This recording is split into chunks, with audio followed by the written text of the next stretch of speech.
নমস্কার বন্ধুরা, আশা করি সবাই ভালো আছেন। তো আজকে দুপুরে রান্নাটা করব ধোকার ডালনা। তো আজকে তো সোমবার, বাবার বার, তো আমরা প্রত্যেকটা সোমবারই নিরামিষই খাই। তো কি রান্না করব অনেক ভেবেচিন্তে দেখলাম যে আজকে ধোকাই করি। তো নিরামিষই ধোকা তরকারি খেতেও ভালো লাগে, বা এক তরকারিতে কাজ মিটেও যাবে, দুপুরের খাওয়াটা হয়ে যাবে। তাই রেডিমেড এক প্যাকেট ধোকা কিনে আনলাম। তো প্রথমে 2 কাপ জল দিয়ে দিলাম, দিয়ে জলটা গরম হতে ধোকার প্যাকেটটা কেটে দিয়ে দিলাম, দিয়ে বেশ শুকনো শুকনো করে নিয়েছি। একদম নেড়ে চেড়ে নিয়ে এখানে একটা প্লেটে দিয়ে দেব।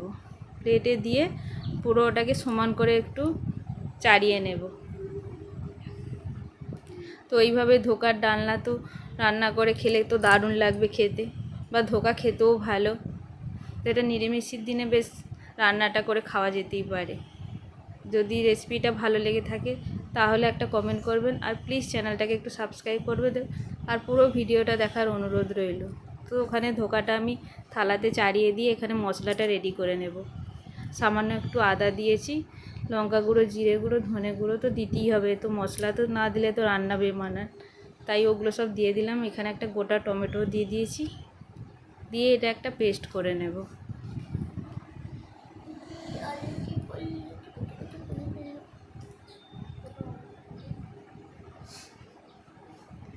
তো মশলাটা বেটে রেখে দিয়ে এখানে তো ওটা আগে থেকে চাড়িয়ে রেখেছিলাম, ঠান্ডা হয়ে গেছে। তো ছুরিতে করে এটা আমি কেটে নেব, মানে চৌকো চৌকো করে একটু কেটে নেব, পিস পিস করে।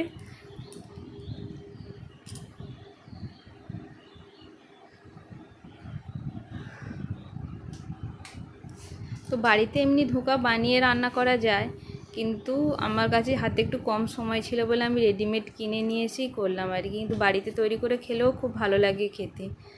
ছোলার ডাল ভিজিয়ে বেটে ধোকা করতে হয়, কিন্তু আমি এখানে রেডিমেড কিনে এনেই করেছি।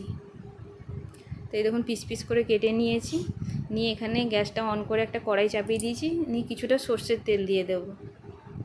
তো আমি রান্নাটা আজকে সর্ষের তেলে করছি, আপনারা চাইলে সাদা তেলেও করতে পারেন, কিন্তু সর্ষের তেলে রান্না করলে খেতে বেশ ভালো লাগে। তো তেলটা গরম হয়ে যেতে আমি ধোকাগুলো তো কেটে রেখেছিলাম আগে থেকে, ওগুলো দিয়ে দেব। দিয়ে বেশ নেড়ে চেড়ে ধোকাগুলো একটু কিছুক্ষণ ধরে নেড়ে চেড়ে ভালো করে একটু ভেজে নিতে হবে। যদি ভাজাটা ঠিকঠাক না হয় তরকারিতে দেওয়ার পর পুরো ঘেঁটে যাবে, তাই কিছুটা সময় ধরে নেড়ে চেড়ে বেশ একটু মুচমুচো করে ভেজে নিতে হবে।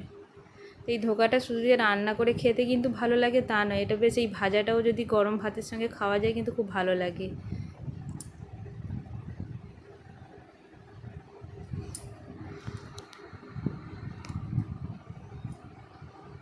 তো এখানে আমার ধোকাগুলো সব ভাজা হয়ে গেছে, তো নামিয়ে রেখে দিয়ে, তো অনেকটাই তেল দিয়েছিলাম ভাজার জন্য, তো এখানে কিছুটা তেল একটু কমিয়ে নেব। তো তেলটা কমিয়ে নিয়ে ওই তেলেতেই সামান্য যে তেলটা ছিল তাতেই আমি আলুগুলো দিয়ে দেবো, দিয়ে আলুগুলো দিয়ে নেড়ে চেড়ে একটু ভেজে নেব ভালো করে। তো আলুর দম বলুন বা ডিমের ঝোল বলুন, এইসবে যদি আলুটা একটু ভালো করে ভেজে নেওয়া যায় না, তো ভালো লাগে খেতে। তাই এই যে আমি ধোকার ডালনা করছি, এই আলুটা আগে একটু হলুদ দিয়ে ভেজে নেব। আলুটা আগে ভেজে নিলে বেশ তরকারিতে খেতে ভালো লাগে। তো আলুটা এখানে আমার ভাজা হয়ে গেছে, তুলে নিলাম। নিয়ে ওই তেলেতেই বেশ, তো অল্প তেলেই আমি রান্নাটা করবো, যে যেটুকু তেল ছিল ওতেই 1 চামচ জিরে দিয়ে দেবো, দুটো গোটা গরম মশলা দিয়ে দিয়েছি, আর একটা তেজপাতা আর 2টো শুকনো লঙ্কা দিয়ে দেব। দিয়ে ফোড়নটা একটু ভাজা হয়ে যেতে আমি যে মশলাটা আগে থেকে পেস্ট করে রেখেছিলাম টমেটো, আদা আর গুঁড়ো মশলাগুলো দিয়ে, ওটাকে দিয়ে দেব।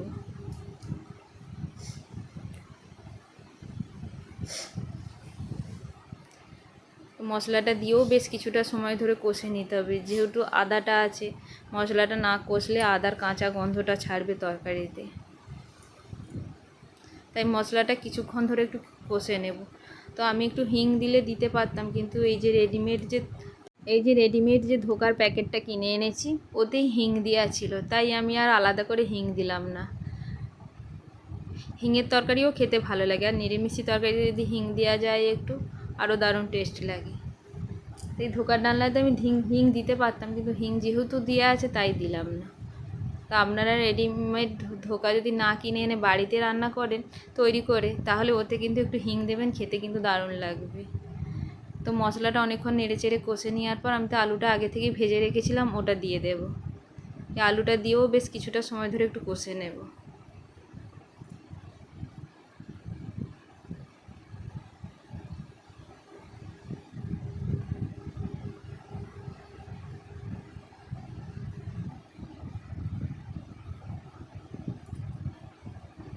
তো কিছুটা সময় ধরে কষে নিয়ে দেখলাম মশলা থেকে তেল ছেড়ে গেছে, তো তখন আমি জল দিয়ে দিলাম।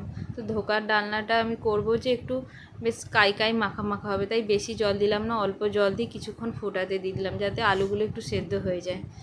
আগেতে ধোকাটা দিলে পরে আলুর সঙ্গে ফুটে পুরো গলে যেত আর কি, তো তরকারিটার সঙ্গে ধোকাটা পুরো মিশে যেত। তাই কিছুক্ষণ ফুটিয়ে নেওয়ার পর আমি যে ধোকাটা আগে থেকে ভেজে রেখেছিলাম ওটা দিয়ে দেব, দিয়েও সামান্য অল্প একটুখানি ফুটিয়ে নেব।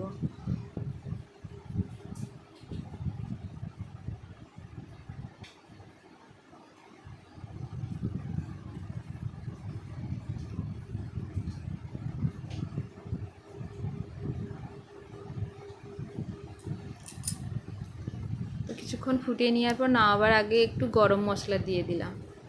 এই গরম মশলাটা দেওয়ার জন্য বেশ খেতেও ভালো লাগে আর গন্ধটাও ভালো ছাড়ে।